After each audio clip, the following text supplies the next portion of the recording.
Welcome to Nerds at Church, a podcast about nerdery and the Bible. I'm Pastor Emily, and I use pronouns like they, them, theirs. And I'm Pastor Kay, and my pronouns are she, her. In this episode, we'll discuss the 21st Sunday after Pentecost, also known as Proper 26 or Lectionary 31, which this year falls on the 30th of October. Check out the episode description for links to the Bible passages and other references we make in this episode. For our deep dive this episode, as we hinted at last week, we are diving into taxes. Oh my gosh, I just realized in the next 2 weeks, we will have covered death and taxes. Nice. That was actually not intentional, Not in folks, that order. but I'm not arguing with it. I love it. I love it. With a little lesser known reformation thrown in between. Brilliant. So we are diving into taxes today. Hopefully you understand why by the time we get to the gospel, which stars Zacchaeus and Jesus. So we're going to talk about all sorts of taxes, but we're going to begin with biblical taxes. And that is in terms of biblical times and biblical. So there's a difference between taxes on citizens, which is what we're most familiar with as U.S. folks in the U.S., and taxes on subjects or occupied areas, which is what Palestine was to other people under Roman occupation and what the U.S. does to other people. Yeah. So, for example, if we're talking about biblical taxes, in ancient Rome, they levied taxes on They threw taxes onto their citizens. Now, for example, in ancient Rome, they levied taxes on the citizens for upkeep of various services and for the military. But the taxes that were paid by, say, the Israelites and other occupied countries were more oppressive than the ones that the citizens of ancient Rome were paying. And what didn't go to military upkeep, the military that was beating them up in the streets usually, went to enrich the governors or the Roman officials of the area. And Romans also levied what was called the Jewish tax specifically on the Israelites after the destruction of the temple in 70 AD, which is to say after Jesus' time, where those Israelites who did pay that tax were not forced to sacrifice to Roman gods. This was basically a punishment for the rebellion that happened just after Jesus' time in Israel. Yeah, we've never heard of other punishments for rebellions. Never. Like Haiti only finishing paying off France a few years ago? Yeah. I was actually thinking of the Hunger Games, but yes, also Haiti. Okay, that too, and sure. Many other countries. Yeah, so some of the other information about taxes in that time, Jericho, which is where the gospel story takes place, Jesus is on his way to Jericho, was actually a customs center, so it was a good spot for the chief tax collector, aka Zacchaeus, to hang out and try to encounter Jesus there. Also, because of some of the things that Kay just mentioned, tax collection was a way of ostracizing yourself. Being a tax collector was ostracization because you were working for Rome. You were working for the occupation government, and that alienated you from your people and put you in opposition to your people. And so we have some more information that this comes from the Jewish Annotated New Testament, which really we should reach out and see if they want to sponsor an ad, because we promote their stuff all the time. So, if you're Amy Jill Levine and you want to pay us to tell everyone how much your stuff is great, we'd love that. Though we'll do it for free. For free. We'd rather have you come on our podcast, and then we'll tell you. Sure. Yeah. Also another way of paying us. Oh my gosh, can you believe it? Right. Yeah. I think it's going to be a while. Yeah. But if any of our dear listeners know Dr. Amy Jill Levine, please, we would love to have her on this podcast. Yeah. Anyway, so one of the misconceptions by Christians about Jesus' time is around sinners and tax collectors being quote unquote cast out from community. So it's not that they are cast out by other people, it's that they are people who violate the welfare of the community and therefore have deliberately removed themselves from the common good, which is a very different thing than being kicked out. It's a different dynamic. Who has the agency and choice in that? And also, Luke alludes when we're talking about the empire. Throughout the Roman Empire, tax collectors were viewed negatively. Ethnic sources view tax collecting with disdain, and Luke alludes to the likelihood that those who were tax collectors, who held the office of tax collector, routinely took more money than they were entitled to. So that's part of why there is so much disdain, right? They are exploiting their people for their own financial gain. Well, how maybe it's not that simple for everyone, and Zacchaeus might be an exception to that, perhaps. Our gospel reading, but no spoilers yet. I mean, the Bible has been out for a few thousand years, so... I mean, I guess. Like, also, newsflash, sure. Jesus comes back from the dead. But... What? While we do bump into the temple tax in the Gospels, that was not really so much a thing during Jesus's time. It was more something that happened in the really ancient Israel of the Hebrew Scriptures. Israel was still self-governing. Israel got taken over by various other places. That money didn't so much go to the temple as it went to, their occupying force. So yeah, there is a little bit of like complicated dynamics when sometimes like the higher up priests would take more than was their fair share, and so the poorer priests didn't have enough. But that happens literally in every religion ever. So yeah. So that's what we have for biblical era taxes. Now, modern taxes, Emily and I are immediately going to agree that as Americans, really the only tax system we have familiarity with to any level is the American tax system. By Canada, you're delightful, but we don't really know you that well. Anyone else listening, for that matter. These days, we tend to think more of taxes as a social contract. We live in a society, we interact with each other whether we want to or not, and there's really only so hermit-like one person can be, and therefore we all chip in a bit to make everyone's lives easier. And while I'm on the subject of taxes as a social contract, I would just like to throw in a quick shout out to the IRS customer service people. I have never had such spectacular customer service as I have when I have called the IRS. This might be because usually when I call the IRS, I am crying at the time, but they are wonderful. They are absolutely hands down the best customer service people I've ever worked with, and always been nothing but delightful. And so, like, seriously, if you are having trouble with your taxes in America, your federal taxes, call the IRS, do it early, because they've been wildly understaffed for several years now. And a customer service people will help you figure it out. Make sure you call them before they start, beating your door down, and you'll be fine. So. Yeah. And then when it comes to this social contract we call taxes, there are a variety of different ways that taxes are levied.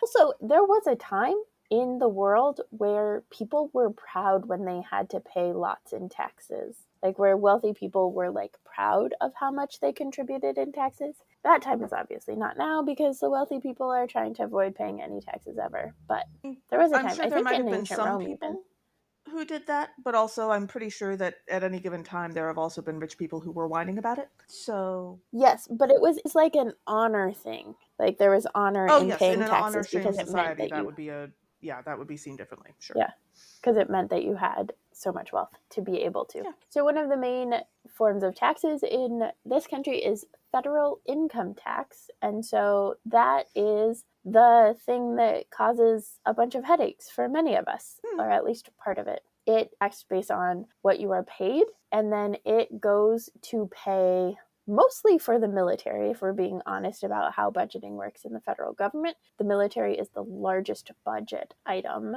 And then it also goes towards paying for the staffing and stuff for federal government branches, the executive, legislative, and judicial branches, for infrastructure like federal highways and bridges and services, for agencies like the VA, the Veterans Association, the IRS, the FDA, the CDC. It also goes towards programs like Medicare, Medicaid, SNAP, or food stamps benefits.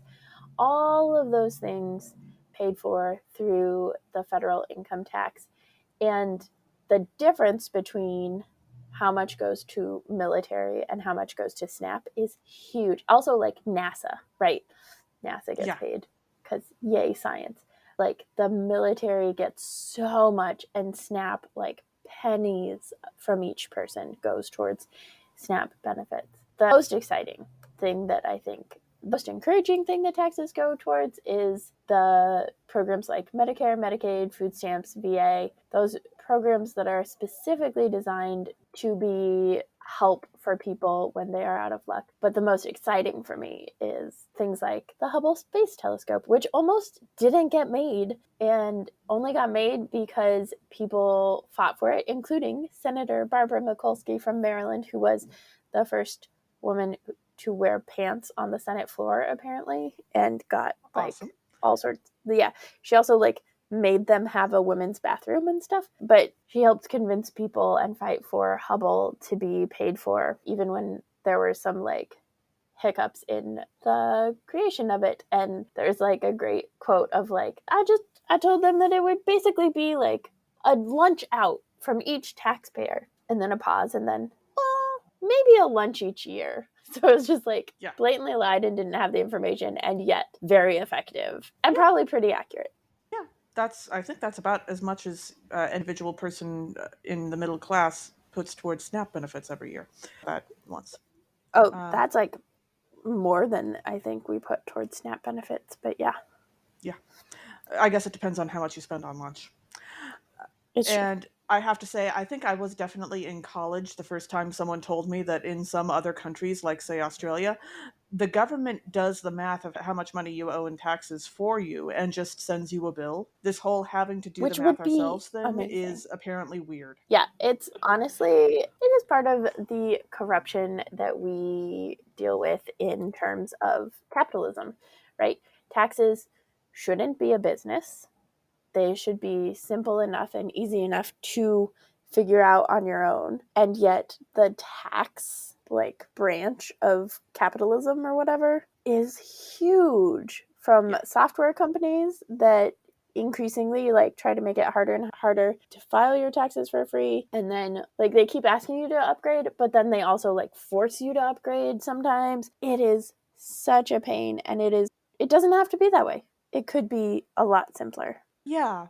I realize that what I'm about to say is now completely obsolete, but the way that taxes were explained to me back when I was in high school, I graduated in 2001, was that if you rent your home and you just have the one job and you don't have investments or other complicating factors, you can almost certainly do the 1040 form on your own, having gotten a copy from the library for free, and it wasn't that hard, and I did that myself for several years. But the one time you definitely want to treat yourself to an accountant back then was the year you buy a home. And they were just starting off with tax software back then. It was not that big of a thing. And there were also certain types of jobs where it made sense to hire an accountant instead of doing your own taxes, like if you were self-employed or a contractor or, for that matter, clergy. But these days, it's just all gotten so much more complicated, and it really doesn't need to be. And like, with those countries where you're not having to do your own math, like if you want to do the math and double check the government and challenge the government on what they say, you can do that. That's, a lot of extra work, but sometimes they make mistakes. Sure, absolutely. You don't have to do it every year if you think they're getting it about right. And that's just extraordinary to me. Yeah, that would save so much effort and so much time. Yes. So most of us spend a lot more money on our federal income tax than we do on our state income taxes. State income taxes are more likely to go for things like state roads, state police and jails and prisons. Some will go to schools, but honestly, most schools are mostly funded by property taxes instead. Some state money will go to universities, although a lot less now than before. Thank you, President Reagan. Sarcastic, in case you couldn't tell. And also, some of the money that you pay in state taxes are actually your local county or town taxes that have been figured into your state taxes for you, unless your local areas just do property and sales tax and don't deal with levying actual taxes themselves. Yeah. And speaking of property taxes pay primarily for schools, which means that schools in different neighborhoods have vastly different funding because property levels are vastly different. I know growing up in Colorado actually put a cap on how different they could be, which is good in that it kept the wealthy areas from being ridiculously well funded, and some of that went to the more impoverished areas. But it also then is difficult because the wealthier areas are higher cost of living. And so then it was harder to live and work as a teacher there. So there's complicated things about paying for education through property taxes. And really, the reality is using property tax as a judge for anything is problematic, including fire and police departments, libraries, town streets, all of that stuff. We really don't need the police departments, so we could just get rid of them in general. But also, if the fire department is only as well funded as the property taxes, then that could be really dangerous when there's a fire or a drought, like we talked about last week. Sure, absolutely. And then also we have sales taxes in America. They vary from place to place so much, really. There are some places that don't do sales tax at all, and there are some places that use their sales taxes primarily to encourage or discourage certain types of items sold, cigarettes, alcohol, or yes, absolutely. They are trying to take advantage of a certain type of item being popular in an area. Back when big malls were popular, a lot of malls would have a higher sales tax in their particular neighborhood on like clothing and that kind of thing in order to make the most of that stuff being sold there. And gas taxes, for example, will often go to road maintenance, that kind of thing. Generally speaking, the sales taxes tend to prop up the state and local taxes at various levels. Yeah. Sales taxes are really harmful for low income folks because whereas income taxes are adjusted rates based on income with like enough loopholes to be super problematic, but also don't require people under a certain level of income to pay taxes. Yeah, like at least there's an effort there. Yeah. Sales taxes are for everyone. And so they're especially harmful for low income folks because they are more likely to be spending a higher percentage of their own income on taxes because of having a smaller income. And that's also one of the primary issues with the concept of a flat tax, which you may have heard of before. Yep. People have been saying, what if we all just paid exactly the same amount of our income and wealth, and across the board we all paid 10%, and then we don't have to do all this complicated math? Well, that's going to screw over some people who can't afford to lose 10% of their stuff. Yep. So maybe not. And the other piece about sales tax is that it benefits high income people because while they might buy more things or more expensive things, they can frequently skirt around it by buying things out of state. I grew up in a tourist area, and so tourists would come from out of state, would look at stuff. If it was really expensive and the sales tax was going to be really high, they could say, okay, I want to buy it, but ship it to their home. And then they wouldn't pay sales tax on it because it was an out of state purchase. So there's like really problematic stuff on sales tax, and that includes like taxing menstrual products, which primarily impacts people who menstruate, which is so people call it the pink tax. But those are two things where you're taxing things that are literally necessary for people to survive. It should be the blood red tax. Exactly. Also, some states, in order to like somewhat account for that and to just like boost retail sales, I think in August, have like a tax-free week where you can buy clothes and backpacks and that sort of a thing within some limits, and you won't get charged taxes for like a particular week, usually in August, so that folks can go back to school shopping. Also, there's a new concept, well, not new, but wealth tax is another thing. It is both new and not new. So one form of wealth tax that we do have is capital gains taxes, which are taxes on investments. And those were cut significantly during the Trump era. So those used to be something like a wealth tax, and now there's a lot less that is taxed and a lot less income coming from that. But Elizabeth Warren, who was the presidential candidate in the last presidential election cycle, has proposed a 2% wealth tax. So it would be a tax for any net money worth over $50 million. So that takes into account all of your assets, not just your investments, but also like land and property and cars and all of that stuff. So anything over $50 million would have to pay 2% of whatever that is. So if you had $51 million, you'd have to pay 2% of $1 million. And then it's a two-tiered thing. So then there would be a 6% tax on any net wealth over $1 billion, which those are like huge amounts of money that most of us can't even fathom. There's like very small percentage of people, and we'll link to more information about the ultramillionaire tax, but there's a very small number of people who this would actually apply to, but it would make a huge difference. Like trillions of dollars would be generated in money that states could use. Yeah. And if any of you are worried about one day having to pay an inheritance tax, most of us in America right now are not going to have to worry about that, because it turns out that you only have to start paying an inheritance tax once you hit the $10 million mark. Now, if you're inheriting land or property, that might actually be an issue. But for the vast majority of us, we're not going to have to worry about that at all. Correct. I can't even imagine inheriting $10 million. No.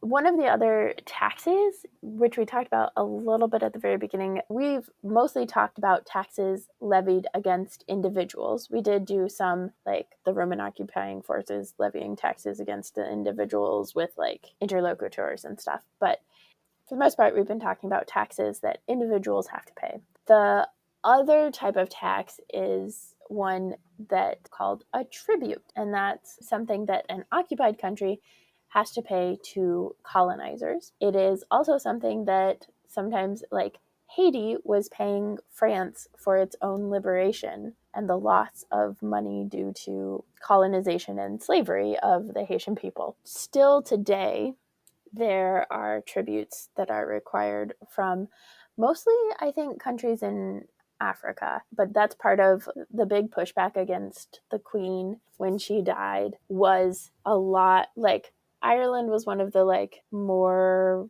popular ones because they're white. But there was also a lot of pushback from people in various countries in Africa and various other places where the United Kingdom had colonized the countries, and then the countries were required to pay tribute to the UK. Yeah.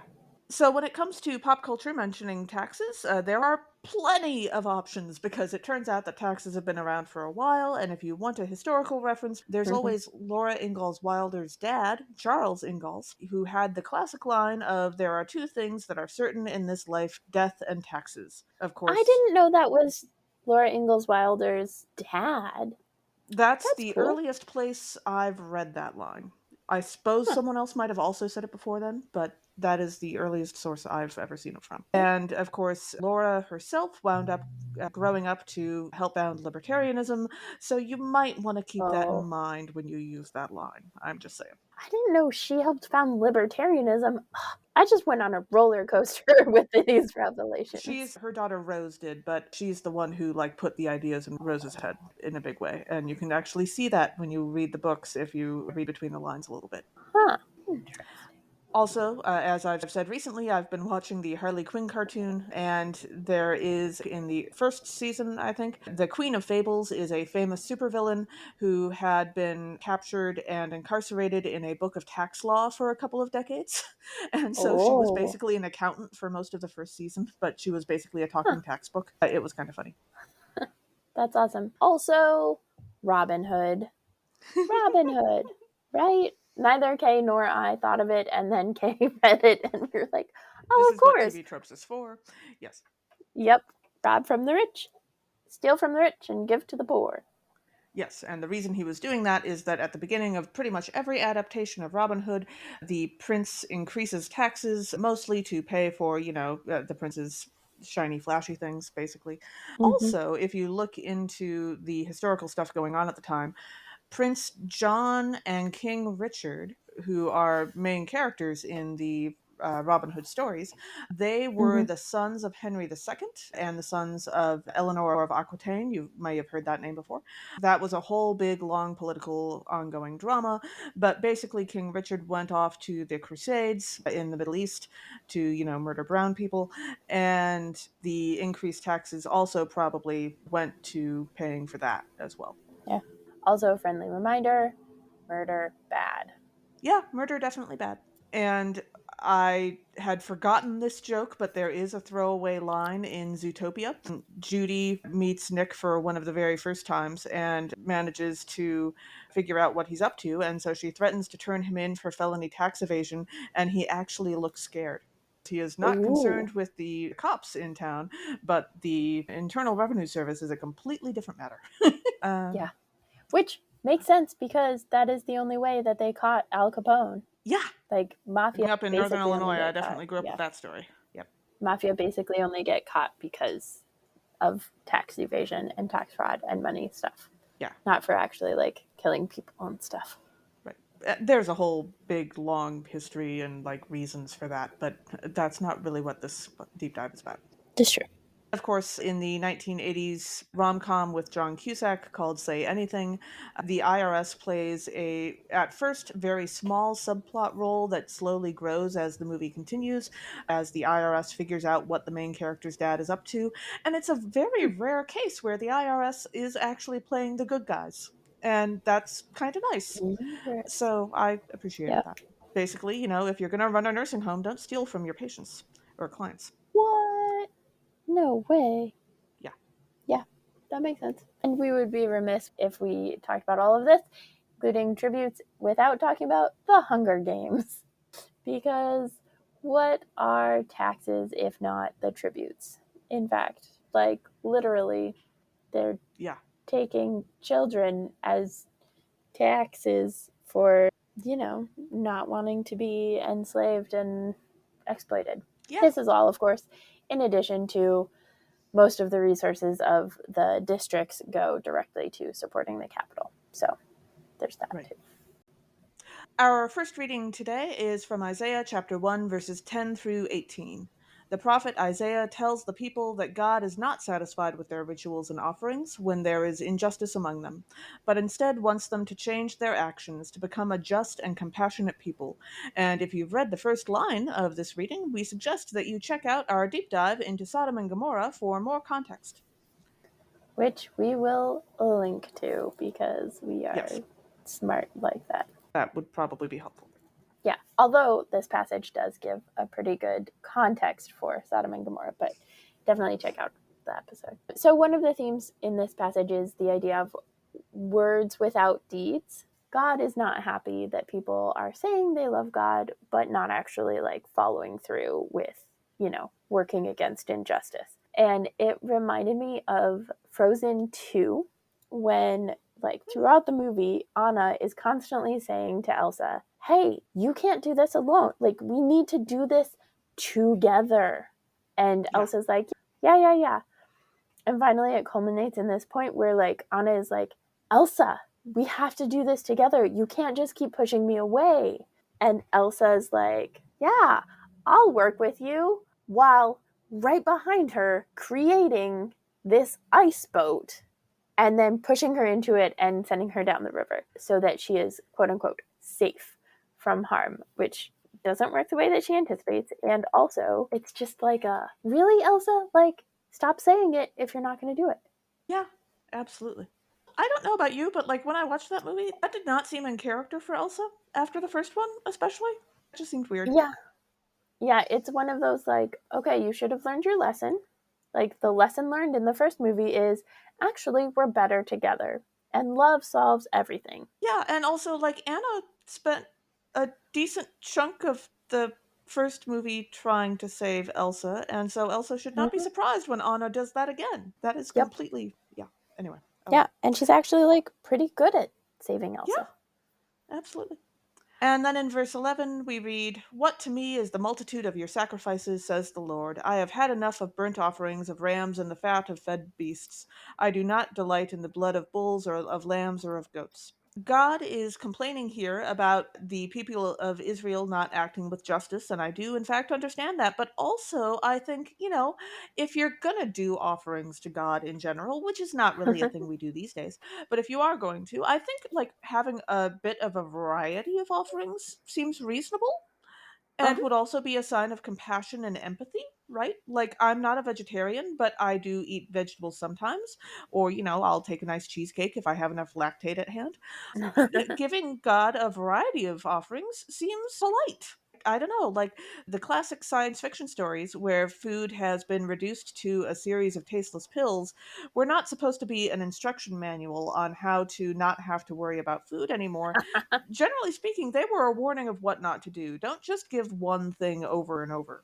Like, a variety is helpful, and no one wants the same thing all the time. Yeah.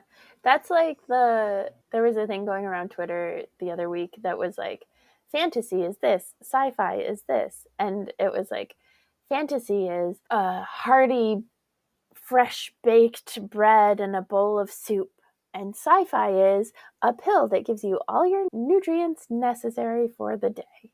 Yeah, like if you want Yep, to like have a pill that like fills in the nutrition you're missing or something, that sounds like a great plan, and then we can still, enjoy actual food. But yeah. I'm definitely a fantasy person on that yeah. binary. Yeah, why is it that science fiction never has, those lovingly described feasts with several different Right? courses? You would think they'd learn something. You would think. Okay. And then in verse 16, we read, "Wash yourselves, make yourselves clean, remove the evil of your doings from before my eyes, cease to do evil."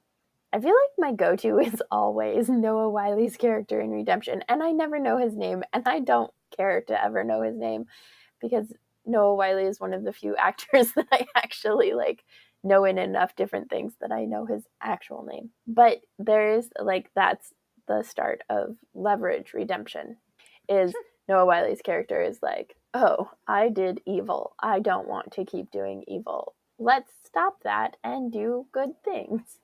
So, yeah, good job, Noah Yeah, Wiley's character. absolutely.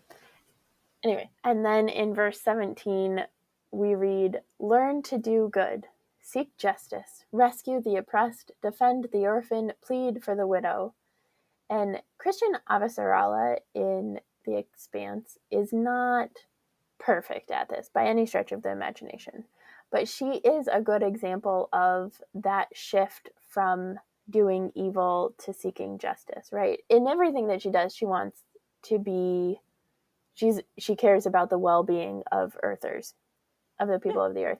But like at the beginning of The Expanse, she literally is torturing belters by putting them on hooks on earth where their bodies are not capable of sustaining the gravity of earth. And yeah, so it's like that's how she starts.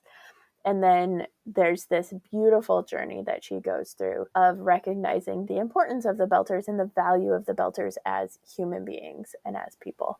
Yeah, she definitely shifts to seeking justice and rescuing the oppressed. Yeah. And then in verse 18 we read, "Come now, let us argue it out, says the Lord. Though your sins are like scarlet, they shall be like snow. Though they are red like crimson, they shall become like wool." And I just love that God actually wants to argue with us about what we've done. Like, the idea of a God who is up for having the conversation sounds great. However, Mhm. I would suggest being careful with how you argue with God. Like, I don't think that an argument from authority is going to carry a lot of weight with God. For that matter, if you are trying to appeal to the Word of God, you definitely want to make sure you've got it right the first time, right?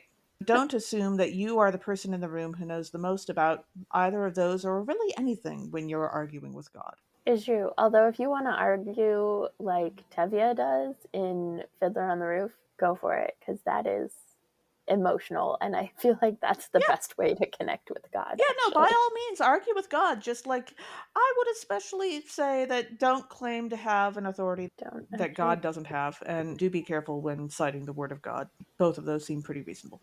Yeah. Yeah. Our second passage for this episode is 2 Thessalonians chapter 1 verses 1 through 4 and 11 through 12.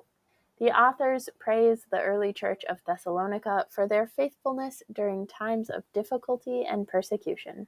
So, one of the themes in this passage is the idea of praise, of lifting up what people are doing well. And it reminded me of Laia. There's a lot that happens in the Ember and the Ashes series, but one of the things that the threads throughout is Laia's care for and like passion for storytelling. And so when she at the end is learning to be a Kahani, which is a storyteller from Mimi Ryla, who is Elias's, her like boyfriend, love interest, whatever's adopted mom, she gets praise for the learning that she's doing and for the ways that she is learning how to be a Kahani and doing it well. Like, cool.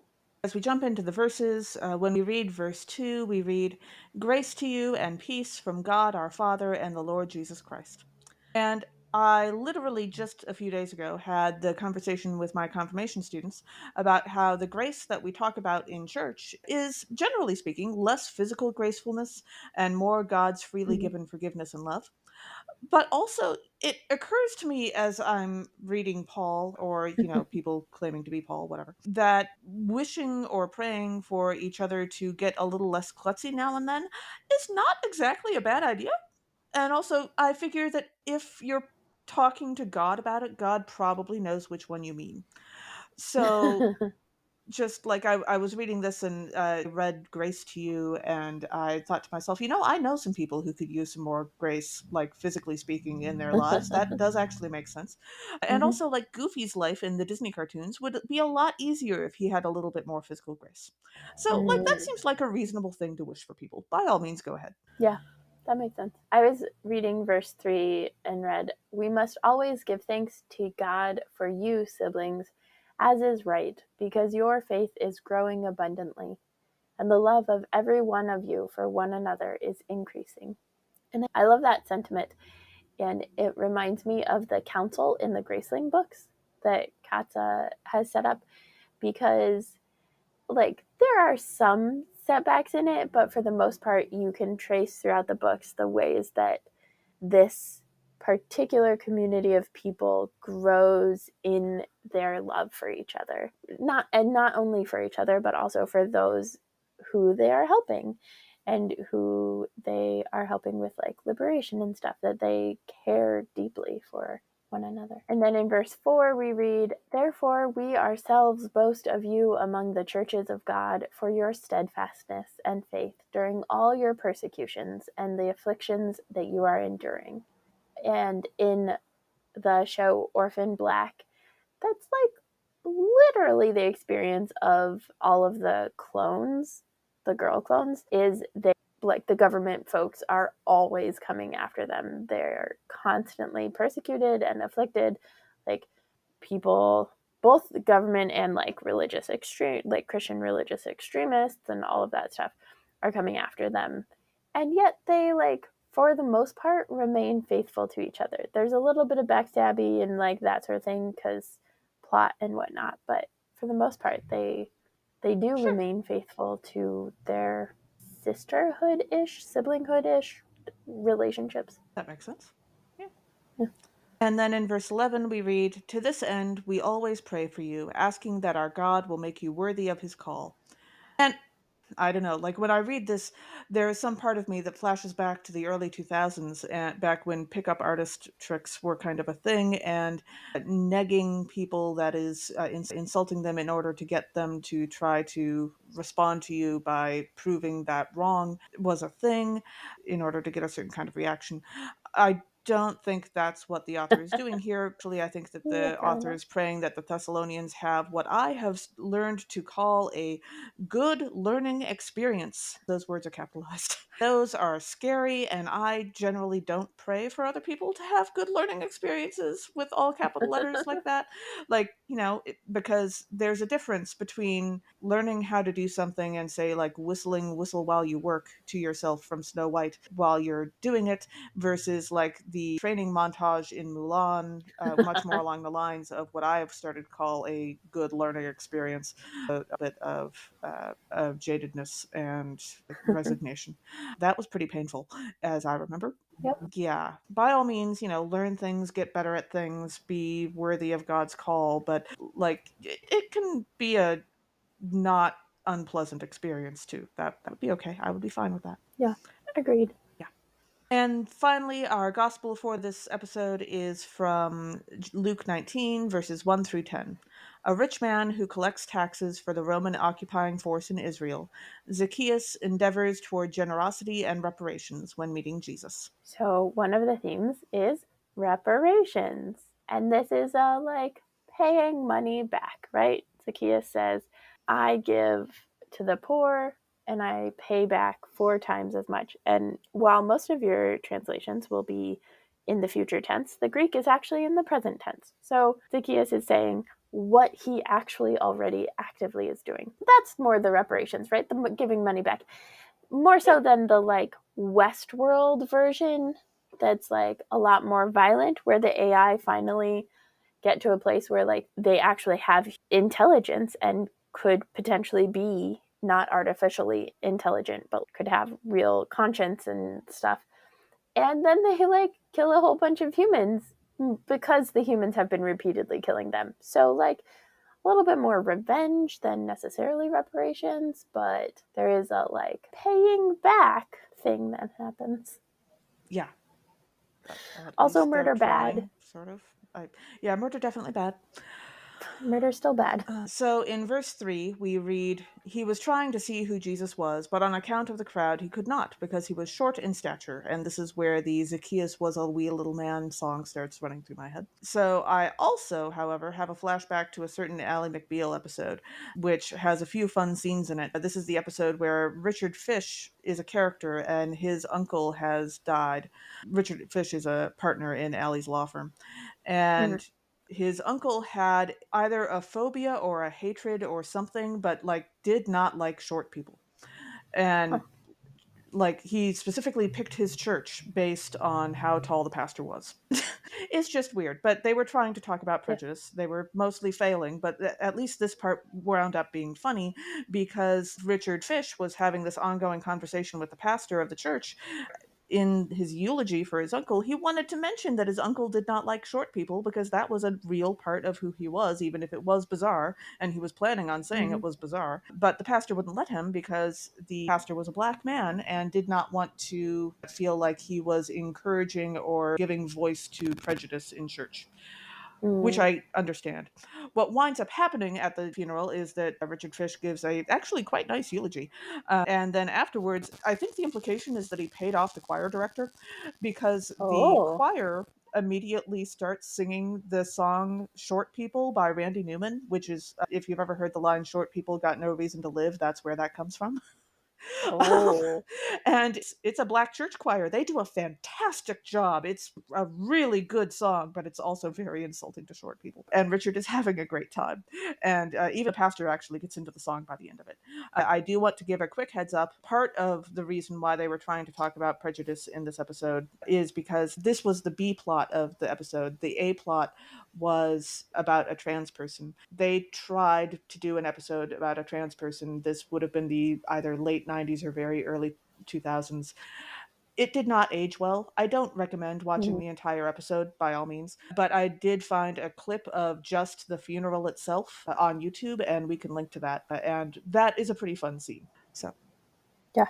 As long as you're not short. yeah, actually a character in the show who is like legit short, and he also attends the funeral because he's a good friend of Richard's, and his face during the funeral is also pretty fun.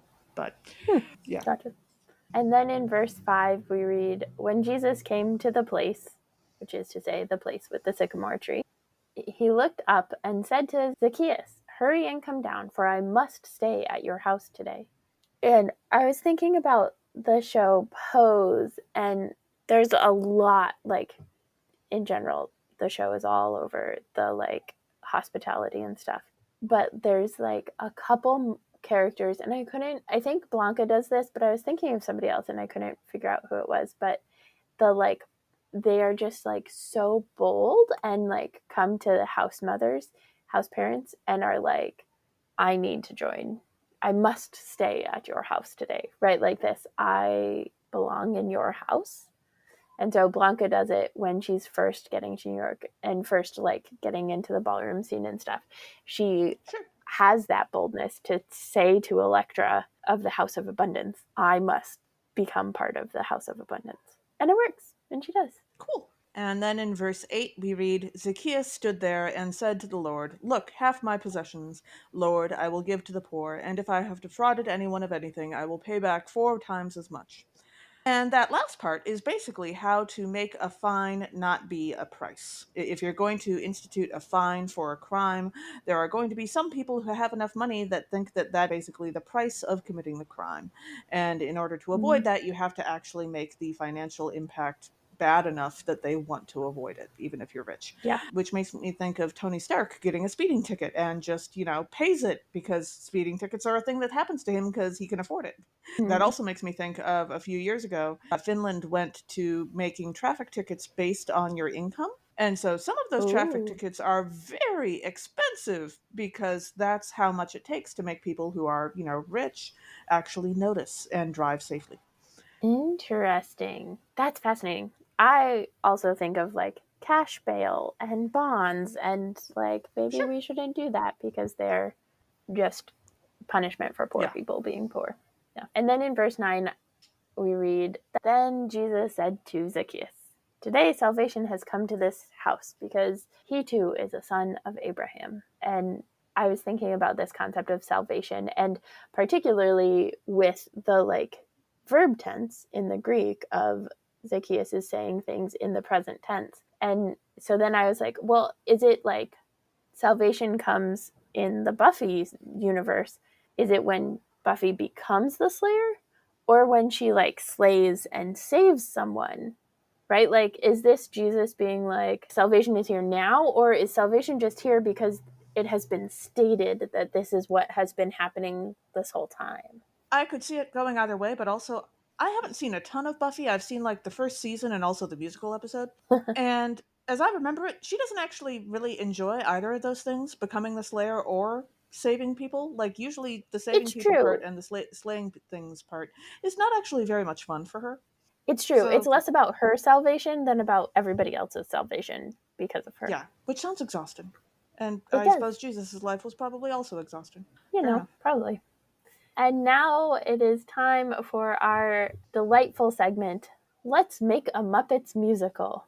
Who are you casting, Kay? Well, because our next episode is our Reformation episode, I was remembering when Pace joined us for our last Reformation episode, and I don't remember if it was that episode or a different one when Pace was with us, but at some point, wasn't it Pace that cast Sweetums as God? Pace did cast Sweetums as God. It wasn't in that one because we weren't doing Let's Make a Muppets Musical. It was when you were sick. And Pace yes, that's right. It was the COVID episode where I wasn't there. Yeah. Okay, so I thought of Sweetums being cast as God, and then I thought about our Isaiah text today. And oh man, can you imagine being told by Sweetums that he was disappointed in you? Oh. Wouldn't that just be heart-wrenching? Like, I would be destroyed. That would suck. Which, like, that even makes it clearer that yes, Sweetums is the perfect casting as God. Yeah. That would be a good one. Yeah. So that's where I went. I like that. I like that. I went to, okay, who are the smaller Muppets? And Elmo as Zacchaeus? I love that. Yeah, it just struck me as like so delightful. That would be so sweet. Yes, absolutely. Although I have to admit that hearing Elmo's voice admitting that he's defrauded people is a little unexpected, but also like sure. Yeah, he could make it work, whatever. Well, and it's an if I defraud anyone of anything. So that is true. There's a little if there, but sure. Yeah. Thanks for joining us. Catch us next time when we'll discuss nerdery connections to the scripture readings for Reformation Sunday. This podcast has been produced by us, Kay Rohloff and Emily Ewing. For more fun, check us out on Twitter and Facebook at Nerds at Church, or contact us at nerdsatchurch@gmail.com. Also, if you like what you've heard, rate us or leave us a review on Apple Podcasts, Facebook, or wherever you catch your podcasts. If you want access to our uncut guest episodes and interviews, live Q&As, and more, support us on Patreon at patreon.com/nerdsatchurch. It's cheaper than paying TurboTax for your taxes. Oh, goodness, that's true. Also, let us know on Facebook or Twitter who you would cast for Let's Make a Muppets Musical for this episode. As the ancient Christian said, Pax Pax Vobiscum. Vobiscum.